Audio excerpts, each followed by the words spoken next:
also a big thank you to the Ayn Rand Center, to the donors, but also to Razi, because it's very easy to consider this as kind of self-evident, that these events happen kind of magically.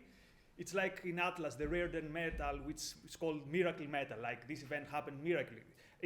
They don't happen by miracle, it happens because some people put their time, their effort, and the money, so a big thank you to these people. So, where do we start? So, one of my weird hobbies when I feel a bit down is I listen to podcasts about the darkest moments of the 20th century. So things like the Holocaust, the gulags, or the prison in Cambodia, or stories from POWs that were in Vietnam, or POWs from Second World War. And the reason I do this is because on the one hand it helps me to put like current events into perspective. Like everyone says, oh, we live in the worst times. No, we don't live in the worst times. But also because it reminds me the importance of ideas and what happens when bad ideas take over and how easy it is for things to go wrong. But I was thinking the other day that it's highly unlikely that you find someone who's going to say, I am anti-Russian because of the crimes, let's say, of the gulags. Or it's highly unlikely that someone's going to say, I am anti-Indonesian because of the 1 million communists that they massacred in the 60s. And even today, there are many countries that are doing bad things. And yet, I don't see many people protesting against them. For example, I have no idea where the embassy of Saudi Arabia is in Athens. But there is one embassy in Athens that I know exactly where it is. And that's the American embassy. And this is because in my leftist days, we used to protest to the American embassy basically every other week and shout abuses, riot, or sing like American killers of the people. So I could say legitimately I visited the US embassy more times than I visited the Acropolis. And the question is why? Why is it that the United States is the one nation, the one country that we hardly ever cut any slack for their errors or for their crimes, real or imaginary? And actually there was an international poll, international research, which showed that 50% of people in many developed countries have a negative attitude towards the United States. And if we go to countries like in the Middle East, this 50% becomes much, much, much higher. And this is not, someone could say, oh, this is because of Trump. Actually, this is not because of Trump. This is not even because of the Iraq or the Afghanistan war. I would say it's not even because of the Vietnam War. Actually, throughout the 20th century, we see that anti-Americanism is always a thing. It's always a trend in many different societies and in many different cultures. And I remember my English teacher in high school, which by the way was a conservative, he wasn't like a leftist, and one day he told me, the only thing that United States have given to the world is Elvis Presley. And he wasn't joking, like it was a genuine kind of conclusion that he drew. Now, of course, this is not true. The United States have given us way too many things, technology, medicine, in the world of industry, culture, ideas. I mean, if I'd start talking about them, it would take the whole evening. Then the question is, why is it that the United States are evoking these strong feelings? Positive feelings for some people. So some of the lines of the Greek national anthem, for example, that are not on the official version that we sing in like football occasions, but they talk about the American Revolution. So United States have inspired these positive feelings, but mostly feelings of hatred or feelings of, well, they've given us some good things, but overall it's a bad country. So the question is, why? And the answer is, because the United States is not only a country. Love it or hate it, we have to recognize that the United States is also a symbol. It's a symbol of a political system, and it's a symbol of a worldview. Which means if you don't like this political system, or if you don't like this worldview, you're not going to like the United States. Or as Ayn Rand put it, United States was the first and at that time perhaps the only nation that was built on an idea. Which means it was not built out of conquer, it was not built because some people said, my ancestors 3 millennia ago used to live here, therefore this land is mine. It was built on some principles. There were some people who said, we've been living on this way, now we need to live on a different way. That's what it means that it was built on an idea. And to understand this idea, we have to go back to the 4th of July of 1776, which was the day of the Declaration of Independence. And this Declaration of Independence includes these very famous first lines, which say, we hold this truth to be self-evident, that all men are created equal, that they are endowed by their Creator with certain unalienable rights, that among these are life, liberty, and the pursuit of happiness. Now, because these lines are so famous, we kind of taking them for granted. And we often forget how radical they are. And I'm not talking about how radical they were on the 18th century. That should be self-evident. To put into perspective, at the time that this text was written, in France, people were still being executed by, how is this horrible method called? Drawing and hanged and drawn. Or in Greece, for example, which was under Ottoman Empire, people used to be skinned alive as an execution method. And at that time, in the United States, you have the 18th Amendment, which prohibits torture and prohibits kind of the mistreatment of people. So I would say that these ideas are even radical today.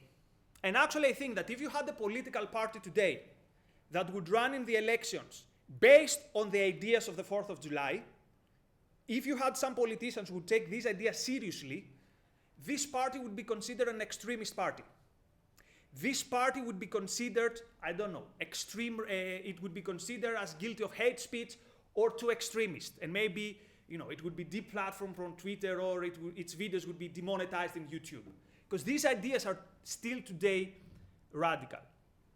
And why is these ideas radical? Because it's telling us for the first time that rights do not belong to a group. They belong to the individuals. This means you haven't got rights because you happen to be a subject of the crown, or because you're a member of the Aryan race, or because you're a member of this X or this other nation. You have rights because you are a human being. And not only that, because some philosophers had said that before, it's also that the role of the government is to support these rights. It's to defend these rights. As one of the founding fathers, James Madison, put it in the Federalist Papers, which were kind of some drafts that later were incorporated in some of the texts like the Constitution, he said, this is not a government. The government that we're establishing is not a government where the people it's not a government where the people in their collective capacity rule as an autonomous unit. What does this mean? This means that the basis of the government legitimacy is not the popular will. This is still a revolutionary idea today. For example, you have many people in IR, in politics, saying we cannot, let's say, attack Libya because Gaddafi kind of represents the popular will. And I'm ready to assume and to admit that possibly, if in 2008 you had free elections in Libya, I have no doubt that Gaddafi would win. And then Gaddafi would say, I am the representative of the popular will, therefore, no one can do anything to Libya. No matter that I torture people, no matter that I breed or allegedly breed terrorist activities for abroad, because I represent the people, this gives me immunity. I represent the popular will, therefore I'm a legitimate government. The ideas of the 4th of July say actually no. The one and only thing that makes a government legitimate is if this government is defending individual rights. It is also telling us that these rights are self-evident and unalienable. What does this mean? It means that these rights are not a privilege by the government. Again, many legal theorists today, many philosophers say, you have a right because you are part of a society and the government gives you this right. The Declaration of Independence says, no, you have this right by your nature as a human being. What government does is it recognizes this right. It's completely different. So the government recognizes and doesn't create these rights. And this is very good to remember in the times that we are living. Because we live in times that if you're a business owner, you're not allowed to smoke or even vape within the premises of your business because the government forbids it. So compare this view of the government, that you need to ask a permission to do your job. I don't know what happens here, but in Greece, if you become, let's say, a self-employed person, or if you start a business, it takes months for the government to allow you to go after your living, to pursue your living. So these ideas that gave rise to revolution and to the Constitution and to the Bill of Rights, where do they come from? They are, we could say, the political expression of the ideas of the Enlightenment.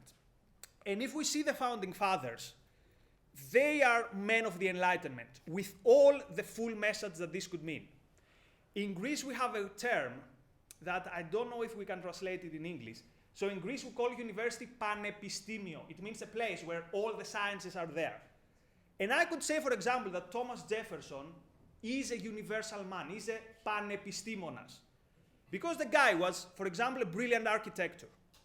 If you Google and if you see his building, for example, Monticello, it was specific for that time, an architectural achievement. So he would be, even if he had done nothing else, he would be known as a great architect. But he didn't stop there. He was also a great anthropologist and archaeologist, completely different field. So he had done, for the time, groundbreaking progress in the field of archaeology. At the same time, he was a great writer. One of his biographers says that if you want to feel bad about yourself, take any book that Jefferson has written, open a random page, and read 2 paragraphs. Suddenly, you're going to feel very bad about your writing. But also, he was a radical intellectual.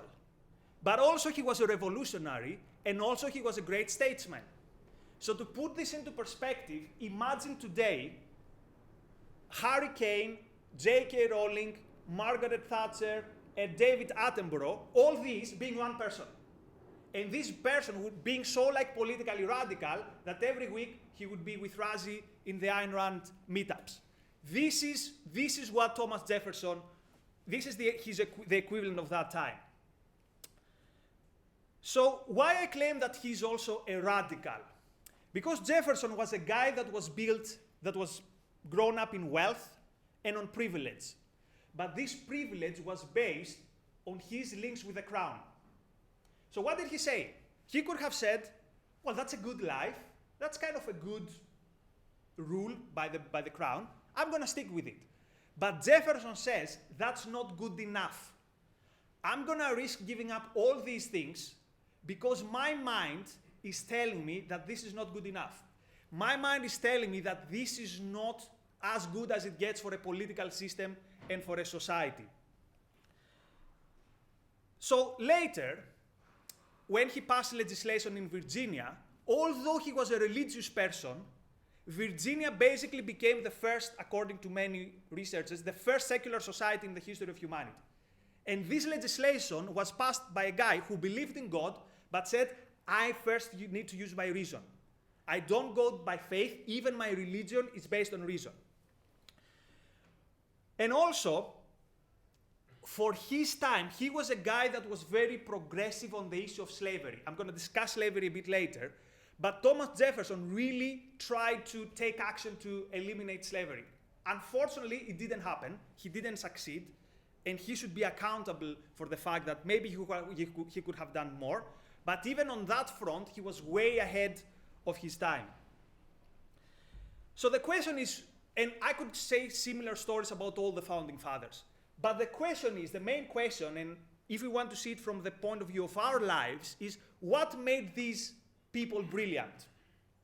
And the answer is, as some other researchers, some objectivist kind of researchers of the phenomenon have said, 2 things made them the people they were. The one was their moral certainty, and the other was their self-esteem. This means they said, look, we don't care about tradition. We don't care what the priest says. We don't care what our neighbor said. Our mind and our eyes are telling us that this is a bad system, and we need to change it. What do politicians do today? focus groups, opinion polls. Let's see what this group says, but let's make sure that we don't offend this other group. The founding fathers had to do nothing with this. They said, our mind gives us access to reality, therefore we don't need to ask anyone. We are gonna do what we're gonna do, and let's see what happens. And let reality be the sole arbiter. Of course, again, any comparison with today's politicians is just depressive, so I'm not gonna even go about that. So, if you talk for like 10 minutes about the 4th of July, there's always the issue of slavery. And we have to be open here. Slavery is a stain in the history of the United States. However, let's remember some things. At the time of the revolution, slavery was present in what would later become the states, in all the colonies. Within 3 decades, slavery was eradicated from all the states of the North. Unfortunately, and again this is a stain, it took almost a century for slavery to be eradicated. But also this shows something. If a nation is built on the right ideas, at some point it's going to correct its roots. For example, Soviet Union never corrected its mistakes. There was never someone in Soviet Union who said everyone should have freedom of speech, freedom of property. Why? Because it was built on ideas that were not contradictory with the bad things that were taking place. However, because the ideas I referred earlier, the ideas of the 4th of July, are contradictory to slavery, this was like an elephant in the room, and this contradiction led to the Civil War. And by the way, let me say something here. I hear a lot of people saying, war doesn't solve anything. Nothing could be further from the truth. It was through war that the Nazis were defeated. It was through war that the Imperial Japan was defeated, and it was through war that slavery was defeated. So that's a message to some of my pacifist friends.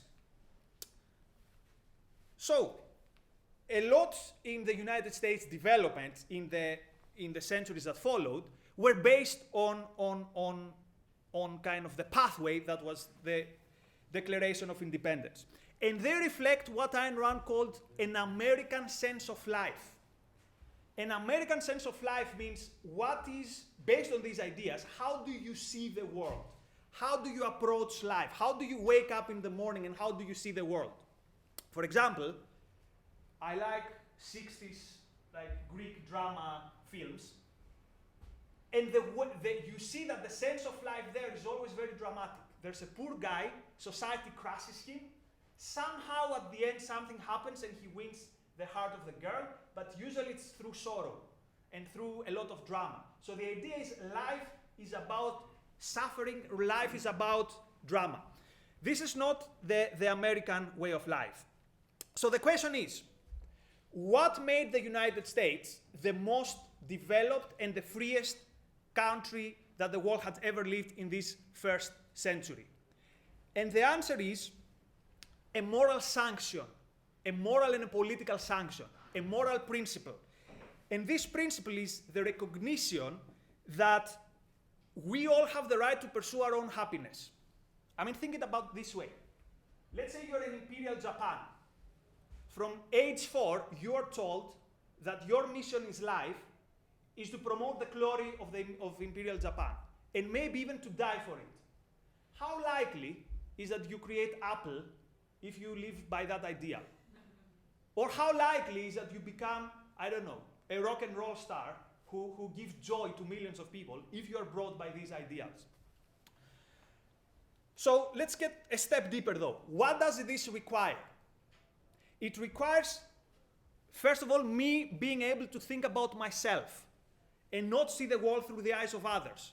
If you read, for example, the biography of Steve Jobs, in the beginning, everyone was laughing with the idea that every house should have a personal computer. But he says, no, I see the world through my eyes. I will take the risk. If I fail, I fail, but let me do it. Let me do it. How is it translated in French? Loosely, laissez-faire. So you see how a moral principle is translated in a political and an economic principle. But also, I need to be free to express my thoughts to others. What are the chances that you have a miracle of literature written if it has to be approved by the Stasi censor, for example? Is it surprised that East Germany did not produce like miracles of literature? The answer is of course no. If your ideas have to go through a committee of 10 bureaucrats, good luck getting through with it. But also, once I have these ideas and once I communicate them, freedom of thought, freedom of speech, I also need to materialize them. And I need to keep the products of these ideas, which is of course the right to property. So this is how these moral ideas are translated to political ideas.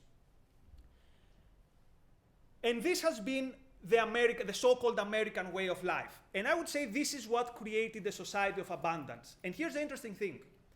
These ideas was scorned within the United States by most of the intellectuals. But these ideas really inspired people who did not have the luxury, or according to the intellectuals, who did not have the misfortune to be oppressed by them. For example, see how these ideas inspired people in developing countries to risk everything and migrate to the United States. Or even see how these ideas inspired people who were grown under a different propaganda to risk being a dissident, let's say, in the countries of Eastern Europe. When I was studying IR in Greece, I had a professor who had this kind of quasi-funny, quasi-serious theory that the thing that won the Cold War was Chuck Norris films and Marlboro cigarettes. He would take out this very beautiful red Marlboro packet, which today we're not allowed to have because of the nanny state, and he said, this is the image that won the hearts of the people in Eastern Europe. This packet is what won the Cold War. And of course, that's a metaphor to what in IR sometimes people call soft power, but this was part of what made United States so appealing to people outside. But this philosophy that made these achievements possible was always mixed with contradictory ideas. So we had a successful political revolution, but the equivalent in a moral revolution never really happened. See, for example, a power that has always been present in the United States, but in the last decades it has gone up, which is religious, the new right and the religious beliefs. So what does at least one version of this strong idea tells you? It tells you that your life, what is of virtue to your life, is to do things for other people.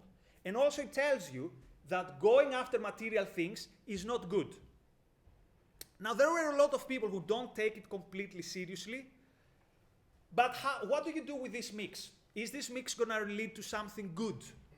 The answer is no, that's an impossibility, right? So, for example, shall I stay awake for 20 hours and work on this project, but who am I doing it for? I'm actually doing it for myself. Is it something good? I'll better go to sleep. So, it's a mix that is kind of, I don't want to say explosive, but it's a mix that on the long term is not gonna work well. So, such what we call the American sense of life does not fit well with many ideologies. One of these ideologies is actually conservatism, which might sound weird because everyone thinks conservatism is like the natural defendant of this political revolution. But let's think about it. What are the main tenets of capitalism? Because as we said, United States is like this symbol of capitalism. The tenets of capitalism is individualism and materialism. Not materialism like this crude, though, I only care about, I never go to theater, I just, collect money and I don't know, go to the casino. But this idea that this world is what matters. So this was a pill that conservatives could never swallow. So what did they do? They find kind of a cheeky way out. They said, we're going to defend the United States, but not based on this idea that your life is yours, that we are individualists. They say, we're going to defend the American way of life.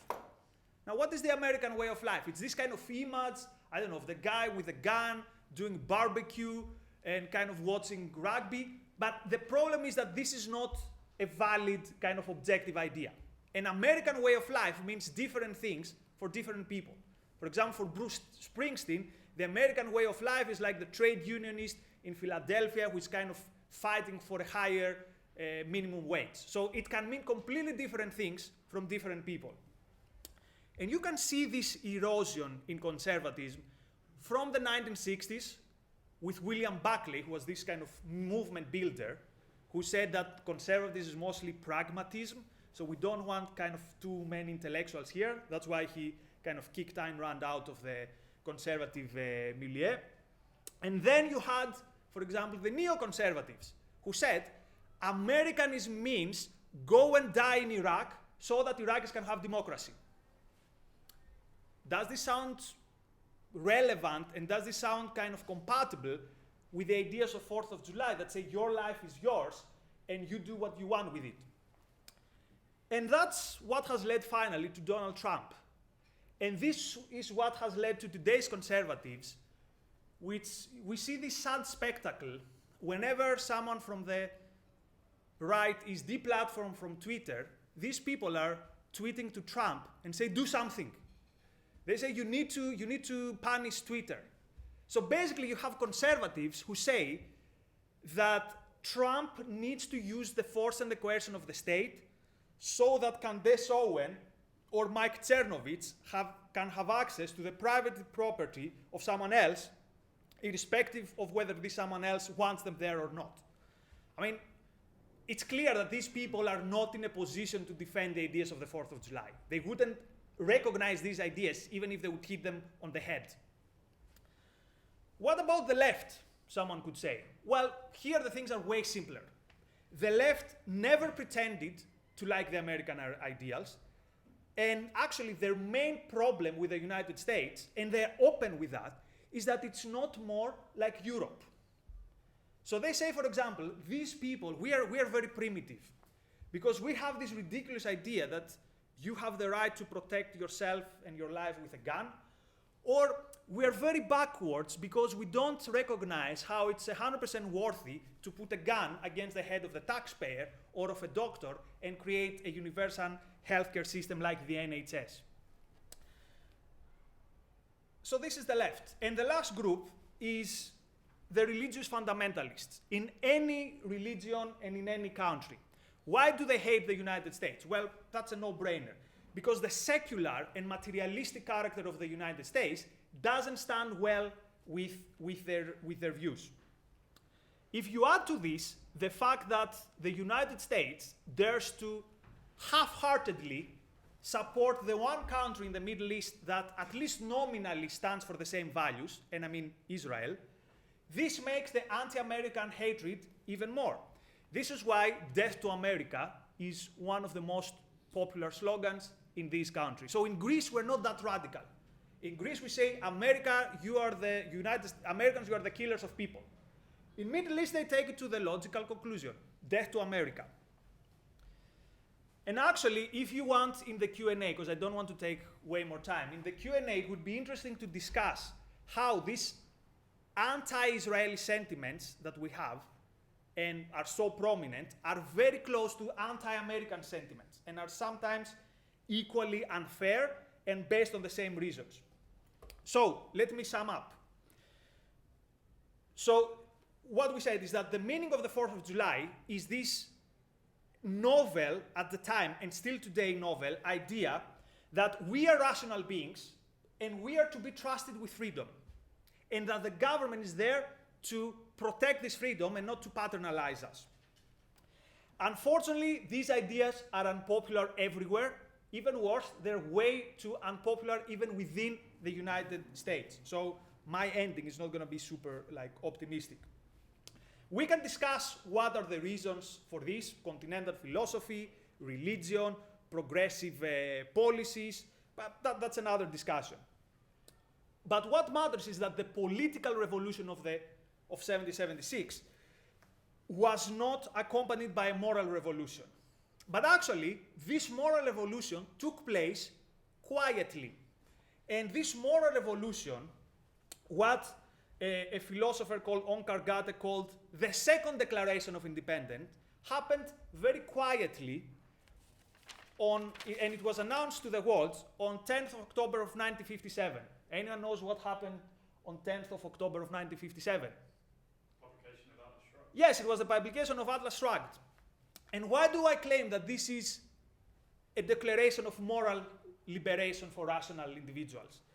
Because, among other things, it shows that the society is not welcome to its honest, productive, and rational members, if this society accepts a contradictory set of philosophy. So there can be no society that tells you, on the one hand, your life is yours, but on the other hand, give me 60% of your income because I need to give it to someone else. Or let's go and fight in the jungles of Vietnam because reasons. Or you need my permission to smoke in your bar. Or you need my permission to open a business. This set of ideas are incompatible. And sooner rather than later, the bad ideas are going to prevail. So to paraphrase one of the lines of the protagonist in Atlas Shrugged, which is my favorite line, what Atlas Shrugged does is it gives America the words it needs for the time that she needs it. And she needs these words for what? To become, to kind of paraphrase Trump's slogan, to become great again. But the way to become great again is through rediscovering what made it great, what made America great in the first place, which is the recognition that your life is yours and that your life is to be lived only by the requirements of your mind and only that.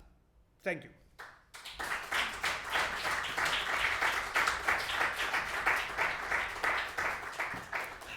Before we go into questions, so unlike the event on the 24th, this event is already on Meetup and Eventbrite. Robert Bentley will be here speaking about financial services, taking private. Isn't it a cool poster, by the way? Yeah. Well, I don't want to say, I don't want to reveal how we do things, so I'm not going to say who did this, but it is very nice, and it's August 15th, so you can sign up now on Meetup. Questions? Question, comments, whatever. Are you going to be chair? Yeah, right now. I have a simple question. Yes. It's just, how do you see America in 50 years? In 50 or 15? I haven't got answer for either of them, but anyway. Where do I see okay. So, to see where it's going, let's see where it is now, right? So, who are the most popular people on the left? People like Alexandria Ocasio-Cortez. So, I mean, you might like her or you might not like her, but let's all agree that her ideas have nothing to do with the 4th of July ideas. I mean, you can be her biggest fan, but she would accept that. Who is like the voice of the other side? Candace Owens, who says that anyone who burns the flag should be expelled from the country. This means you don't understand freedom of speech, you don't understand property rights, so basically you don't understand anything that has to do with Americanism. And you could say like the alternative to Trump in the Republicans could be someone like Mitt Romney, like middle of the road, pragmatist. So I can't see how this ends well. However, there's one thing I can say. United States is the only country where you can still have legitimate debate. So a politician could go and say, I support free speech, or I support your right to carry, or whatever, right? So it's gonna be the last fortress that's gonna fall, but I really can't see how this is gonna end well. I mean, what do you believe? Well, it's certainly shifting to the left. Right, but the thing is, the only thing that keeps it from shifting to the left, it's this kind of new right-wing, what I call right-wing tribalism, which is also alien to the ideas. So like building a wall, and I'm not talking about the practicalities of the wall. What is of interest to me is how psyched so many conservatives was with the idea of building the wall. Like they were chanting, build the wall, build the wall.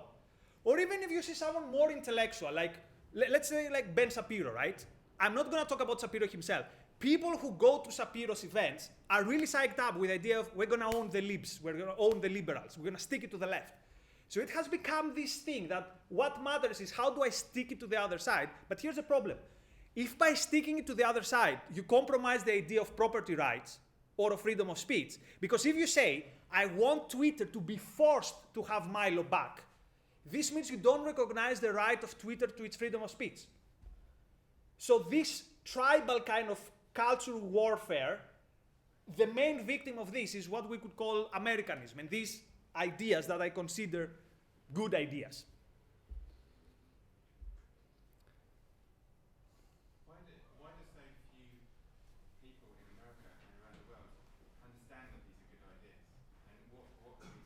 Excuse me, could you repeat please the first part of your question? Sorry, why do so many people not realise that these are good ideas? Right. Not see it, and how can we show them that they are good ideas? Let's take, for example, education. What is the main educational model in the Western world in the, let's say, century? Progressive education, which means, for example, I mean, more or less. So this idea is you go to school and you are taught how to be a good part of the team, which is good within a context, but first you need to understand the world, you need to learn how to think, and then you can see how you fit in. I remember going to school, and even in Greece, and the idea was if you were alone on the break, then this was a problem. Like they would call your mom and say, what's wrong with this kid, right? So education is one reason. But also, again, religion is another reason. We could have a whole discussion about the rise of the new right. We could have a whole discussion about this idea that, for example, how can you defend a non-compulsory healthcare system if you truly believe that you have a duty to your brother? If this is the number one moral code that you have, it doesn't take long for me to say, look, we all agree that you have a moral duty to your brother. And since it's the best thing, we're going to get some of your stuff, even, whether you like it or not, just a little bit, just for those who are in need. Then after 10 years, look, if the principle is good, why not take it a step further?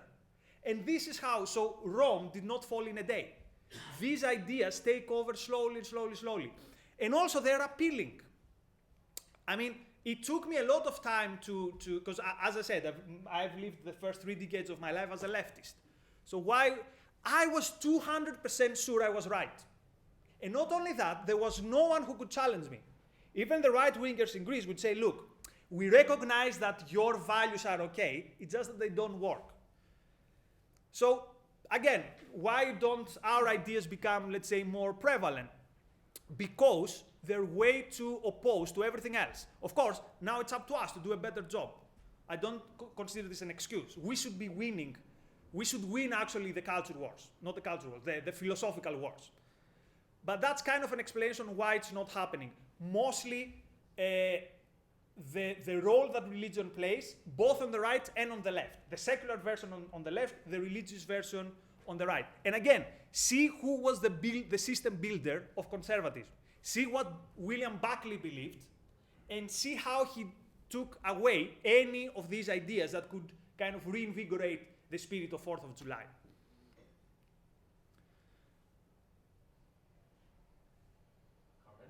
So follow up from the 2 previous questions. Why do you think that hatred for America now is inside American universities? All right. So, the most enraging moment in my academic career has not been one of the 1,000 kind of departmental meetings with other sociologists, because most of the people around me, luckily, are good people and good colleagues. My most enraging moment was in a conference in in Berkeley. And it was an economic sociology conference, so you'd expect that these are people who understand economy a bit better. A constant kind of theme was Silicon Valley is not doing enough for this community. So they said, for example, see how many people are without a house. What is Silicon Valley doing about that? And I felt, you people, you have like the most productive people, these people have had so much value in our life, and you are constantly kind of attacking them.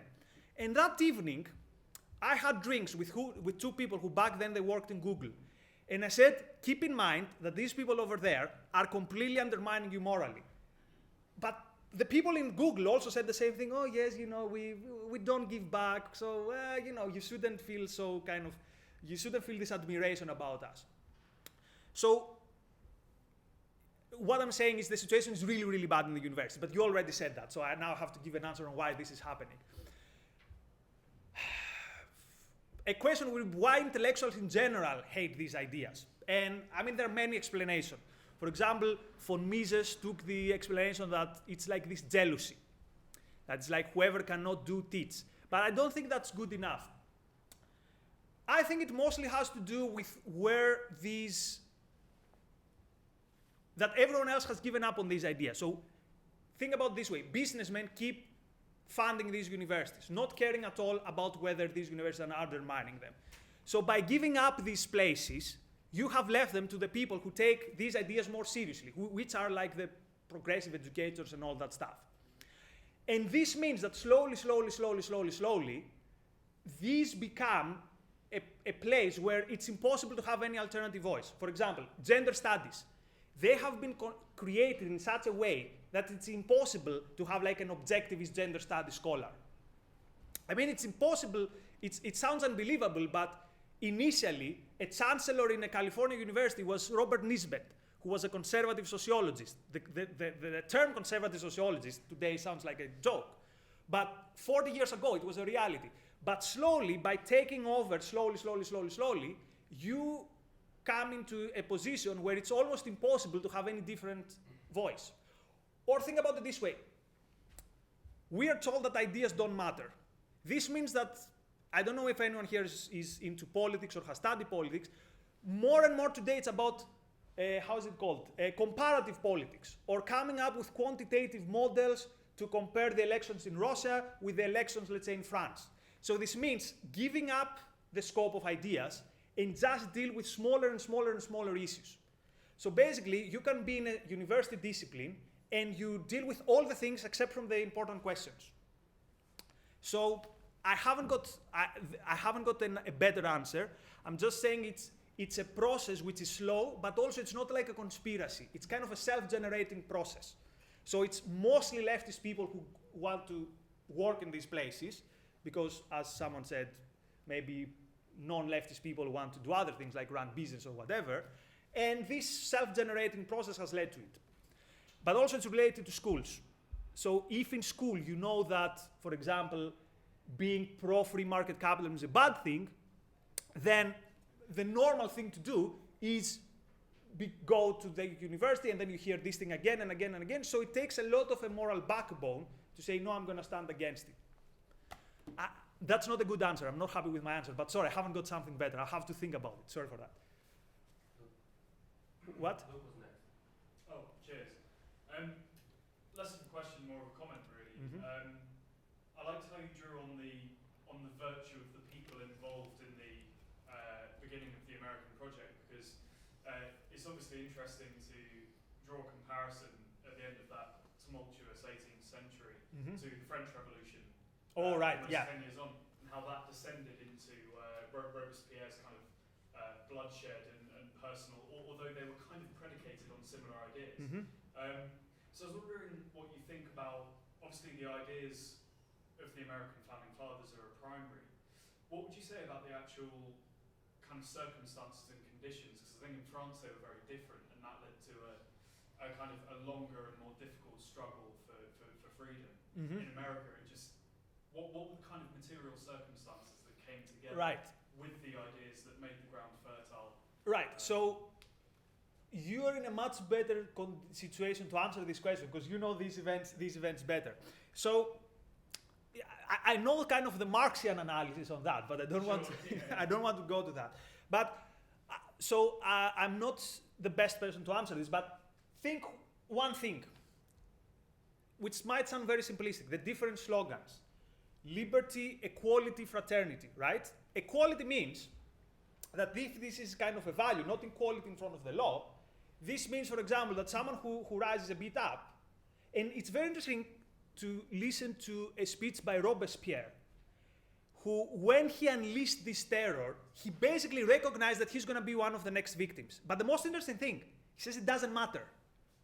So when the idea is this is about something bigger than us, it's what Zizek says, for example, after a speech, Stalin is also clapping. Because the idea is, I didn't deliver the speech. It was like the spirit of communism that we're all clapping.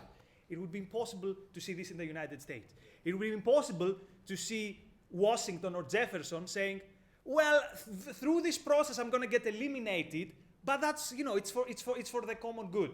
Now, they knew that they risked their life, but it's something completely different. It's different to say I'm going to risk my life in battle for my ideas, and it's different what Robespierre says, that we've unleashed this mechanism of justice. So I'm chopping heads. At some point, my head is gonna roll, but it's kind of it's okay, because on the big long scheme of things, that's fine. I have to say also, in all my years as a leftist, I was very into history. I didn't even know that American Revolution was a proper revolution, because in the pantheon of revolutions, maybe because they were not heads rolling, it didn't really pass as a revolution. So the revolutions you're usually going to hear about, the Cuban Revolution, the Russian Revolution, the French Revolution, the Commune, and the Chinese Revolution. So this revolution, which was based on the idea that out of the revolution, it comes a situation where you as an individual, you live your life. That's probably not sexy enough for the revolutionary pantheon. So, but in terms of the material conditions and what's the role of the aristocracy and all that stuff, I'm sorry, but I cannot, I wouldn't give you a good answer, so I don't want to kind of spare our time with that.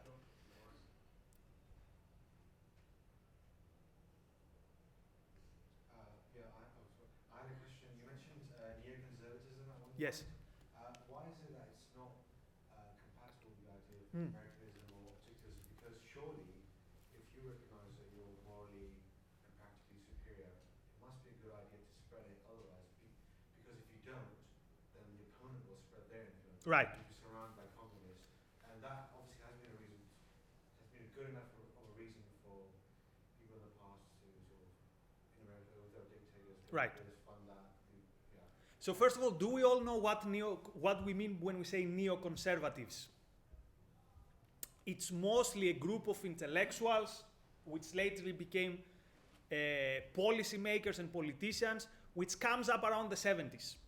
And it's the people who lately mostly are associated with the George W. Bush presidency. People like Wolfowitz, people like, what's the name of the other one?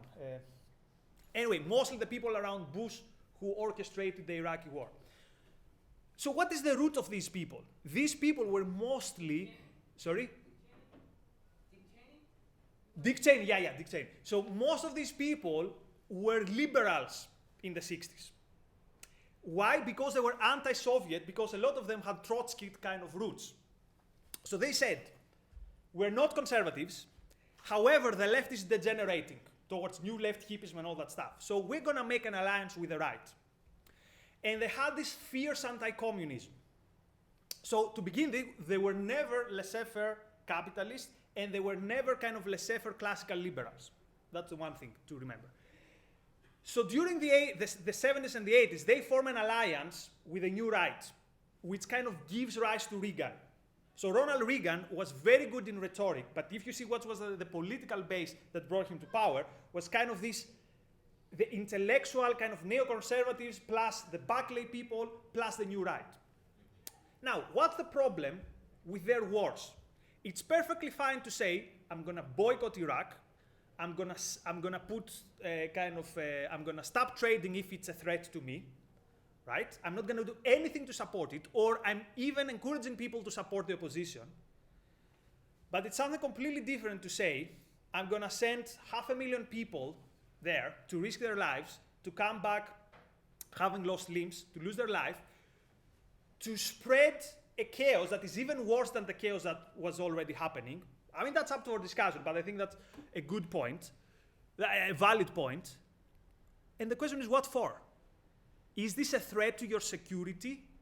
Can we say that it's gonna be, could we say that Iraq would be a threat to the security of the United States in the foreseeable future?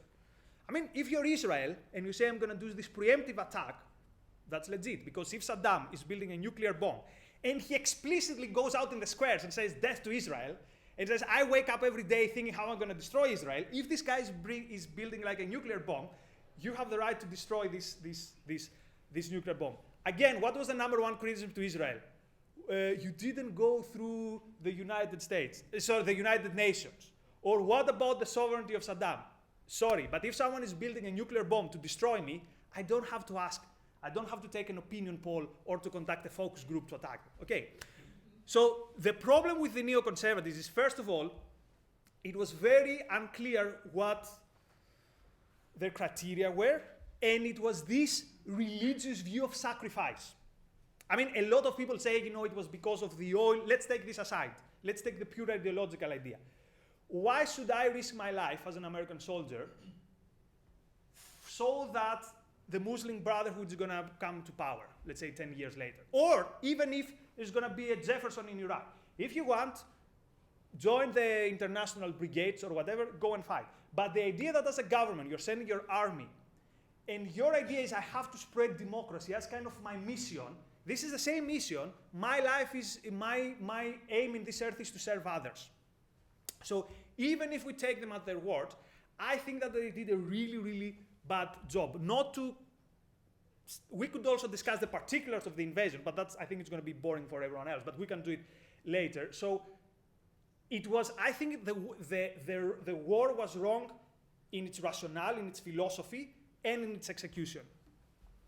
And also, again, it's not that these people were bad in foreign policy, but were like laissez-faire liberals or kind of rational individualists and everything else, so we need to cut them some slack.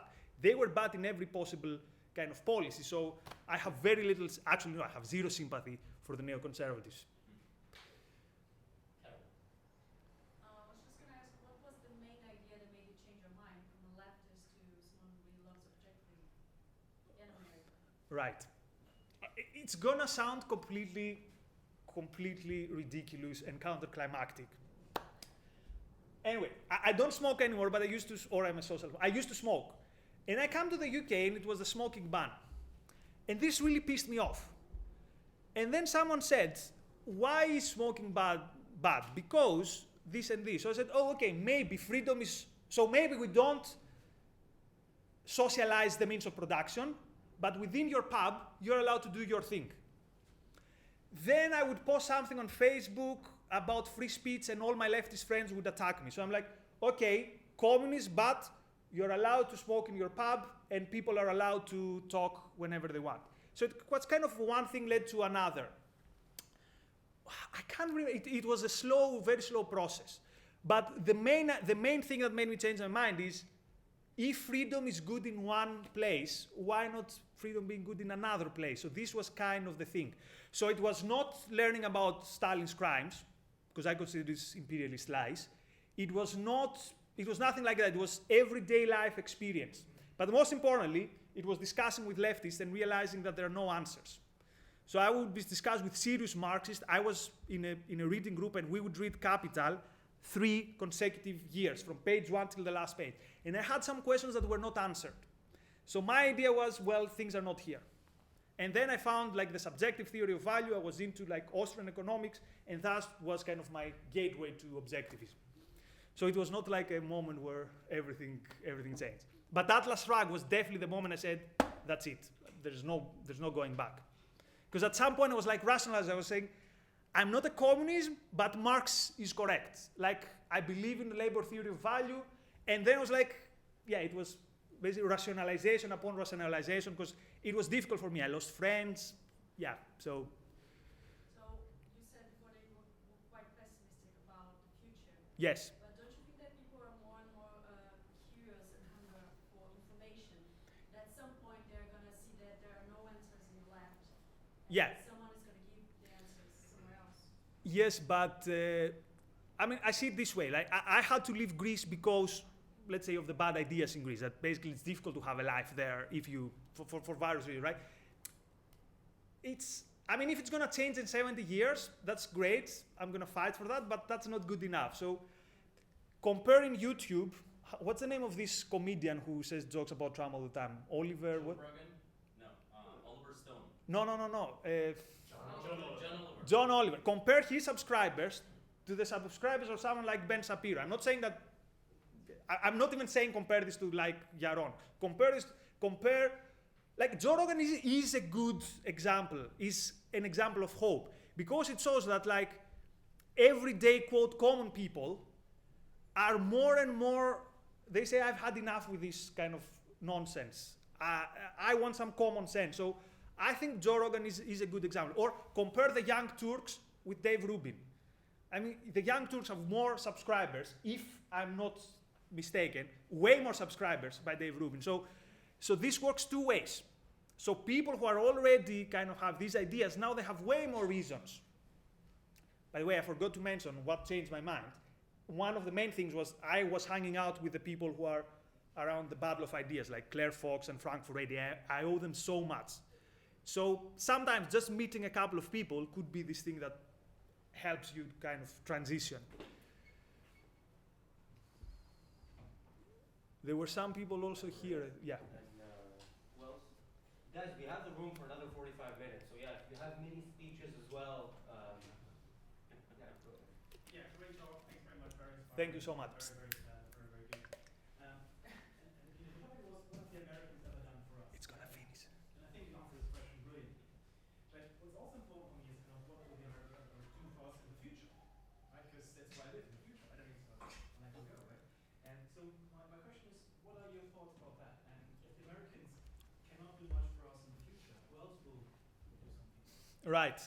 So I was afraid that you're gonna say the talk was not about, because my initial opening was I had gathered things like, I don't know, film, microwave technology, Frank Sinatra, like achievements of, but then I thought that's a boring opening because it's gonna last like 5 minutes. So at the end, I thought the best thing that America has done of us is kind of showing us this sanction that says, you know, it's your life, go on with your life.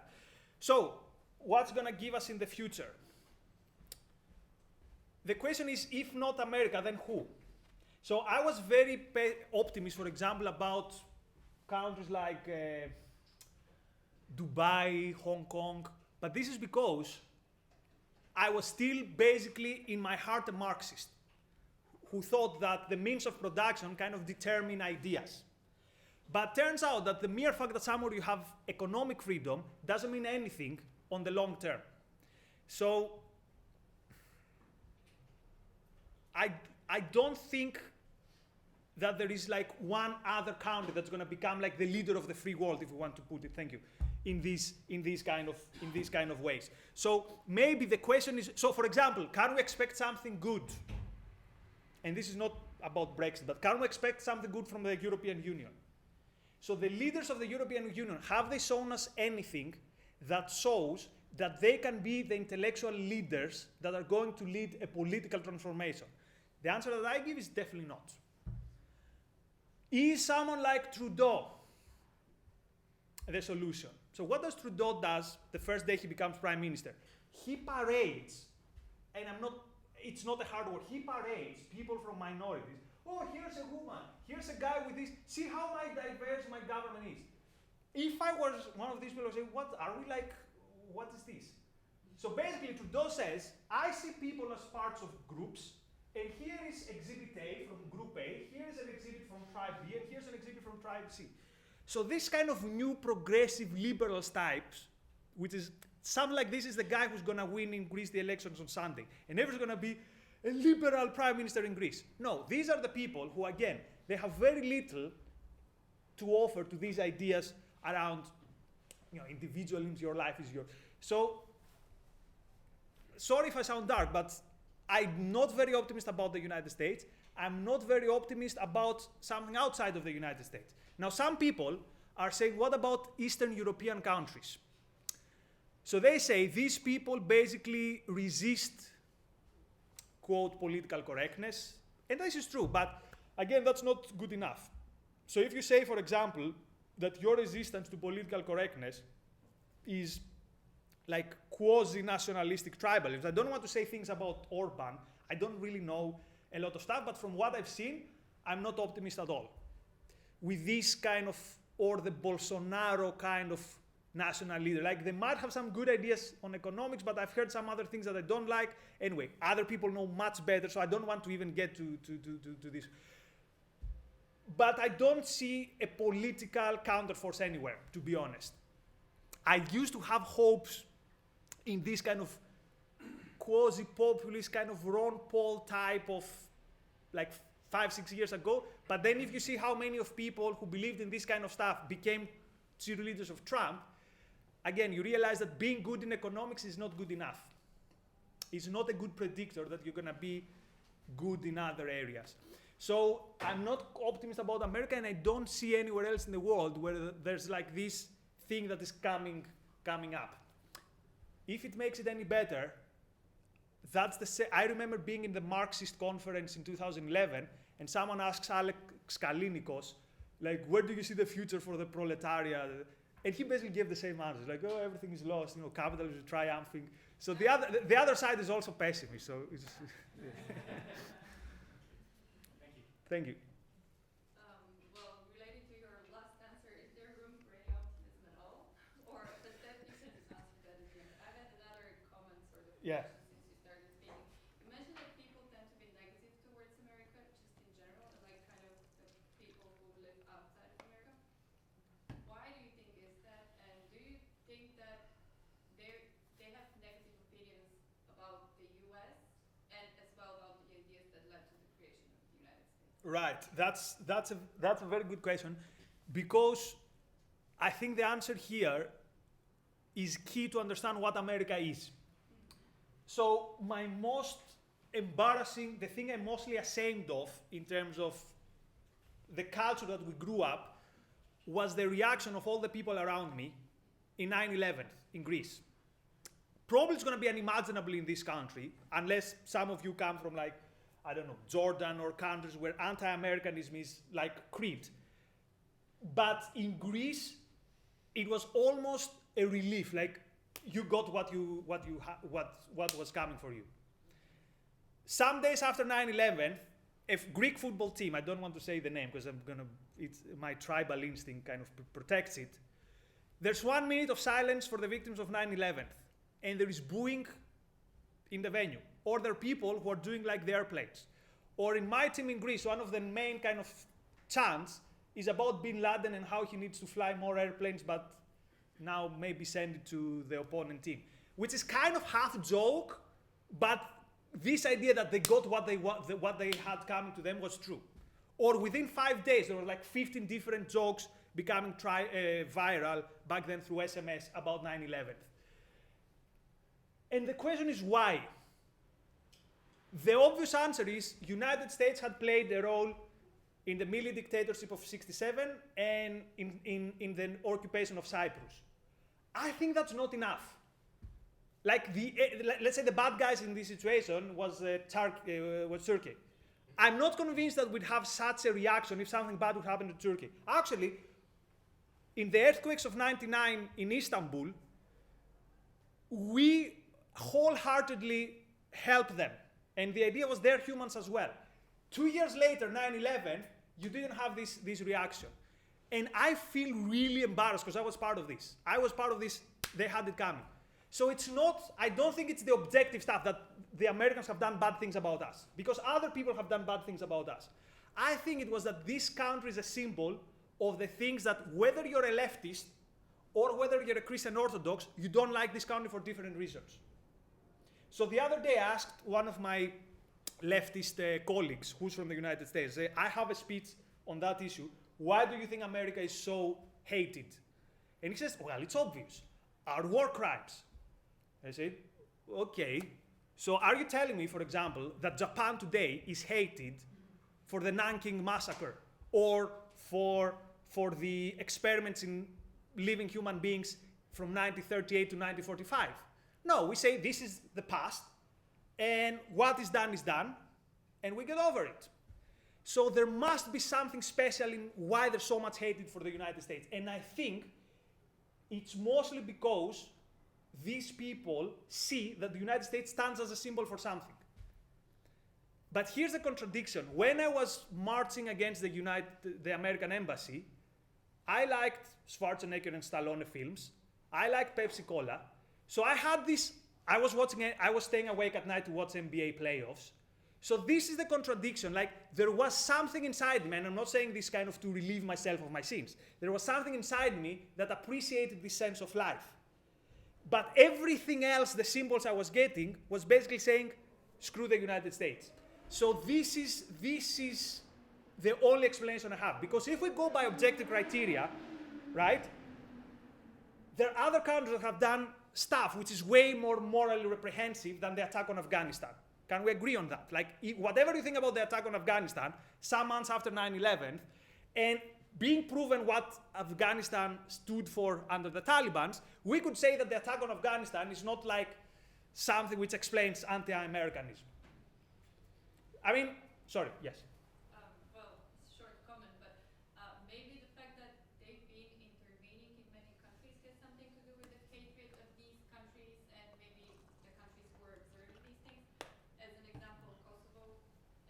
Right. A lot of people had strong opinions about this.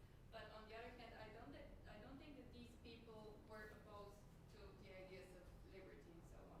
So maybe in many heads out there, there is some sort of hatred, but also some sort of love for America. Right. And these two things don't fit together for the simple reason that maybe the international policy of the United States is not what their constitution stands for, just in general.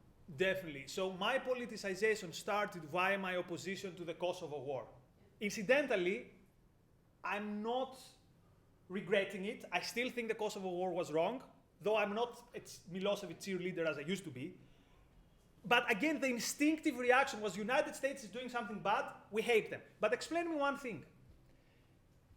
If the foreign policy of the United States is a legitimate reason for this, why is it that the very same people who were okay with Soviet Union having something which was clear to a military occupation of half of Europe, why do they call, for example, the invasion in Czechoslovakia proletarian solidarity, international proletarian solidarity?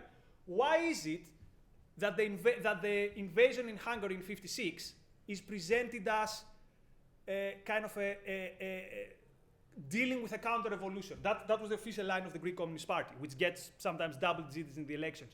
So I can't be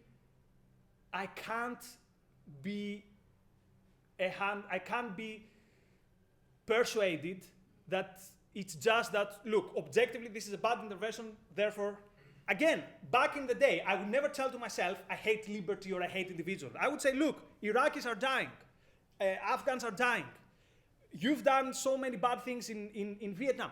Even the fact that the United States have bailed us out from, okay, not only United States, but the fact that they have helped us win the Second World War with a nuclear bomb in Hiroshima and Nagasaki, every year in Greece, in the anniversary of the nuclear bomb, there's a protest to the American embassy. So I grew up with the idea that the nuclear bomb was a war crime. I never heard that every week that the war was going on, the Japanese occupation was costing literally hundreds of thousands of lives in Asia and in the battlefields. I never learned that the Japanese had biological weapons. They were basically breeding fleas, hundreds of millions of them, and the plan was to spread them by bombs. And if they would do this successfully, it could contaminate almost half of the population of it. I've never heard that. All I heard was that the imperialists threw the atom bombs to scare Soviet Union. Now, it's a big discussion whether the nuclear bomb was right or wrong, but what I'm saying is I never got the other side of the argument. Or I never got the side of the argument that says that even after the first bomb, Japan did not surrender. So the instinctive reaction is United States has done something, it's bad. Now, we can discuss that a lot of its interventions, specifically, for example, Vietnam, is completely non-negotiably wrong. But again, this is far away from saying, I'm going to cheerlead Ho Chi Minh. So the way you oppose something would also mean a lot about how you see these things. Sorry. Yeah, you mentioned French Revolution, and there were a number of other European revolutions that turned out disastrously, but there was never one in the UK. And on the face of it now, you might suggest that the UK and America are quite similar in the rights people have, politics is quite liberal. I just wonder if you agree with that and how you might explain how one who broke away from British tyranny and one that never had that revolution might be considered the same in the 21st century. I don't want to say something intentionally provocative, something like that even in Greece with a leftist government, in some ways we're freer than the United Kingdom, because if you see like the economic freedom index, that's not the case.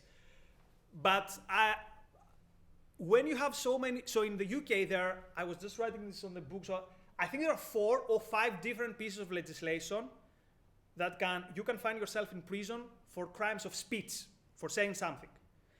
So I would never, ever buy into the idea that there's something common between this country and the United States. I don't think this would go down well in the United States. You would not have, for example, someone in the United States who would claim he's a liberal, who would claim he has read Ayn Rand, but under his watch, people are going to prison for tweets. Like, you know who is the Tory candidate I'm referring to, right?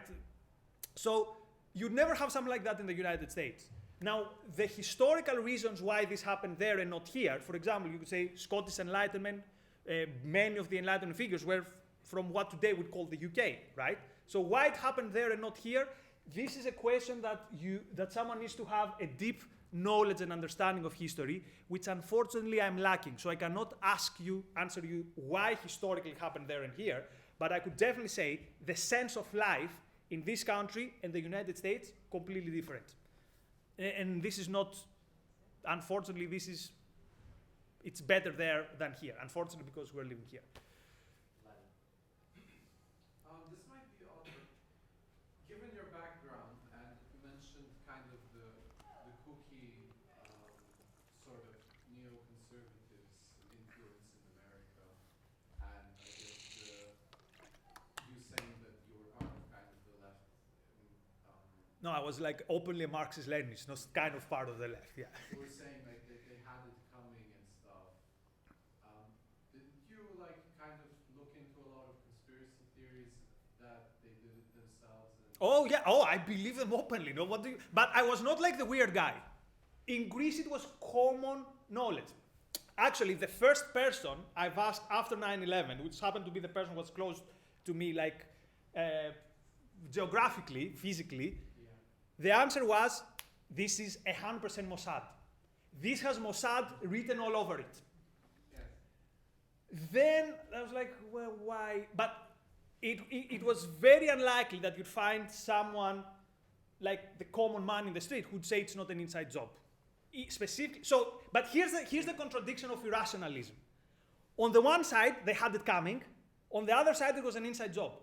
I believed both at the same time.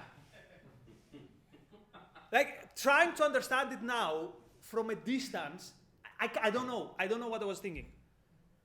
So maybe it was like, so see how you can be, this is a bit like with anti-Semitism, conspiracy theories. But so didn't you, in some sense, if you believed that both at the same time, didn't you have any sympathy for regular Americans? I'm too embarrassed and ashamed to answer. I don't remember, but I wouldn't be. Look, if I would see like an individual falling from the Twin Towers, I couldn't even watch it. I was horrified and my heart was melting. Okay. But on the police level, I was like, they had it coming, and the poor victims were the people who were there. But again, when you are so overwhelmed by hatred, you can't even think clearly. That's why I said both things could happen. Inside job, they had it coming. Like, this means that you've been grown, that you reach your maturity, or in my case, your immaturity, by this thing, that the one thing is clear. The United States are the bad guys. Now, whatever happens from there, we can kind of figure it out. But the one thing which is 100% sure is that United States are the bad guys. Okay. So, yeah, then conspiracy theories, but I wanted to just say that, afterwards, the sort of the conflicts that they led were not very, they were not very successful. Yeah, to our delight, because I remember in my university, there was something written on a wall. Stathis is going to get it. It doesn't rhyme well in England. Εμπρός Saddam για νέα Vietnam. Like the translation would be, Saddam, let's go for new Vietnams. Like everywhere in the university you'd see things like that. Or I remember another one says, NATO το Boeing στο Manhattan 11 Σεπτέμβρη. Yeah, here is a Boeing flying over Manhattan. Oh, how I wish that every day was 9/11. And again, this is not like religious fundamentalists. These are secularists, leftists, and sometimes anarchists. So you would see beside this the star, the black star, which is like the autonomist anarchy. So it's okay to be with the religious fundamentalists as long as we're against the United States. And again, if you think this is like exaggeration, ask any Greek who grew up in the Greek universities around the turn of the century. And again, back then it looked, well, yeah, kind of, well, since they're the bad guys, well, what do you expect?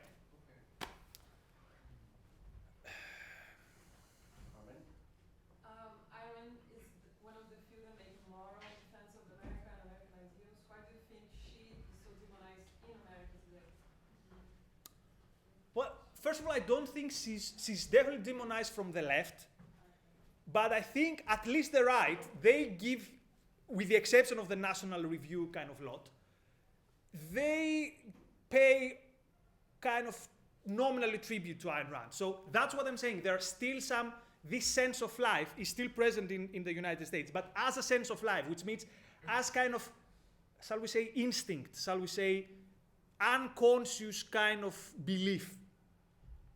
So why she's demonized? So first of all, I don't think she's demonized, but again, if you have a right, an American right, and if you have a conservative movement where evangelical Christianism and where the ideas, this kind of idea is prevalent, it's completely incompatible with Ayn Rand. It's going to be the one or the other.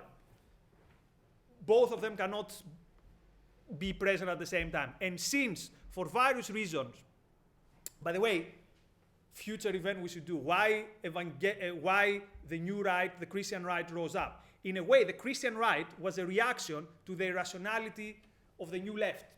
So the idea was, these hippies do drugs and they're mystics. The reaction is the proper American values. And what's the proper American values? The church. So basically it was irrationalism versus irrationalism. So, but for whatever reasons this happened, the new right actually happened and it dominated the conservative movement. Therefore, there was very little space for Ayn Rand. And even when you had anti-establishment candidates like Pat Buchanan or Ron Paul, they had this inherent, and I'm not saying it in a bad way, populism, which was also at its root against the ideas of Ayn Rand. So the idea that, you can have one state that has these laws and then another state which has these other laws, or Buchanan was like, well, Americanism can only happen with, basically white Christian people. So even the populist anti-conservative establishment movements were not coming from a line that was compatible with Ayn Rand. Maybe you can say the Tea Party was an exception because at some points, at least you had people who, had the signs, I am John Gold or things like that. But that was very short-lived, and very quickly it was taken over by what later became the countercultural Trumpian right. Let's take a last question from Julio, and we're going to be around for 10 minutes. What happened to the water? I filled it. Yeah, you took water from one and you put to the other. He's smarter. We don't have a budget for more water. Okay. Well, there's some water in here. Well, I'm not sure. So my question is about the concept of America and if it changes over time. Because both in the US and people who appreciate liberty or libertarianism or objectivism, it's usually they have a very strong American mindset. But that American mindset is historical and regressive. We look at how it was 250 years ago or 100 years ago in the Industrial Revolution. But nowadays, for the last 20 years or 50 years, we've seen significant regression to the standpoint that we can even call ourselves pretty much socialist, collectivist, or not within the origins of what's stated Americanism. So my question is, do you see that if these trends continue, is Americanism as a concept, is it going to stop being American because it became more socialist and collective? So, first of all, that's the comment that you made is very interesting. But I think that culture takes a long to change. Hasn't it already changed? And when I say culture, I mean this sense of life culture. I mean, let me bring an example from Greece again. Sorry, mentioning smoking ban again, but I think smoking ban is the litmus test on whether someone actually believes in freedom or not. But anyway, Greece is the only country that for the last 10 years, the smoking ban theory is in action. It has never been, how do we say, it has never been in effect. Now the liberal prime minister who is coming says, for one and for all, I'm gonna impose the smoking ban, which means he doesn't understand property rights, but that's okay. Why do I mention this? This kind of deeply held customs or views change very, very, very, very, very slowly. So it's gonna take a lot of time for this symbolic Americanism to be ripped out of the hearts of the conservatives. I don't think it's gonna ever happen. The problem is, what if it becomes a mere symbol? What if it becomes an empty symbol? And again, it's happening. If you say, so here's the contradiction. I love the American flag so much that if you burn the American flag, I demand that you are not expelled. How's it called when you are thrown? You are deported. On a surface level, this shows that I love the flag. On a second level, it shows I don't understand what this flag stands for. I'm sorry, you cannot say I understand the Declaration of Independence and I understand the ideas life, liberty, and pursuit of happiness, because this includes the idea of property and it includes the idea of free speech. It's impossible to tell me I understand these principles and I want you deported if you burn the flag. So on an empty symbolic level, it's going to be there for long. On its essence, I'm not so optimistic. Thank you. Yeah, all right. Well, we'll be around so people can talk to you for the next 15 minutes. Yeah, but we can, let's take, there's another question. All right, let's take one question, but yeah, I want to. All right, a quick one. Regarding left and right, I mean, the way you explained Americanism today, like, to me it very clearly doesn't stand somewhere on that spectrum. I don't even understand the spectrum, and it doesn't make sense to me, actually. And I can't imagine that, like, in 1776, like, if you asked someone who was, like, you know, one of the founding fathers or someone like a fighter or someone, like, in America, like, where they stand in that spectrum, if they would even understand you. Yes, they would definitely not understand you because the term doesn't come around till the French Revolution. But I'm more and more convinced that this term nowadays means nothing. It means something, though, which is important to understand the world. It means which tribe you belong to. So it is the indication of which team you are part of. But the fact that these teams are changing, so the fact, for example, that the left doesn't believe anymore in free speech, but the same people who were in the left in 68 are still in the left, it means that it's not so much about ideas, it's mostly about which group you're part of. And I think this is a profound kind of epiphany that I had, and it wasn't my epiphany, it was with a discussion with Greg Salmieri, and I owe him so much. Because my problem when writing the book is, how do I define the left and how do I define the right? And he says, actually, you don't have to define them, because first and foremost, they're tribes. That's why, for example, you see a Christian right who says, my tribe believes in economic freedom. Well, then I guess I'm for economic freedom, although I don't really believe it. That's why in the first case where you have to compromise this principle, it's like, oh yeah, I'll compromise it.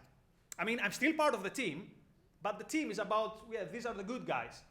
Or see how many in the Never Trump campaign then became kind of even members of the government of Trump. Because again, it's not about ideas, it's about which is the group. So trying to define what is right and what is left, we could do it. It would take time, effort, and it would have very little use. They mostly need to be understood as, and back in the day, in the United States, there was not even the case. First time, to my knowledge, when we come across these terms, is on the, not the Constitution, the House is called the Parliament after the Revolution, the Assembly, National Assembly. Yeah, so you have the royalists sitting on that side, it's how you see it. So the royalists were sitting that side, the kind of the Jacobins that side, so that's how you have the right of life. And I mean, if you have like the elections of, let's say, Reagan versus, let's say, I'm making this up, Reagan versus Bernie Sanders, there is something to say, well, this guy has more things in common, but how do you say right versus left when you have, for example, Trump versus Ocasio-Cortez? Let's say she's in favor of drugs legalization, and Trump is against free trade. Like, who is right, who is left? It's impossible to tell one from the other. I'd really like to abandon them. I think objectivists, like especially ones involved in politics, would do really well to do that. I think most of them are doing it. I don't think there's anything in these terms that is worth saving. Like, why would I say I'm still with the left if the left is I don't know, the SNP or whatever? And why would I say I'm with the right if the right is Theresa May and Donald Trump?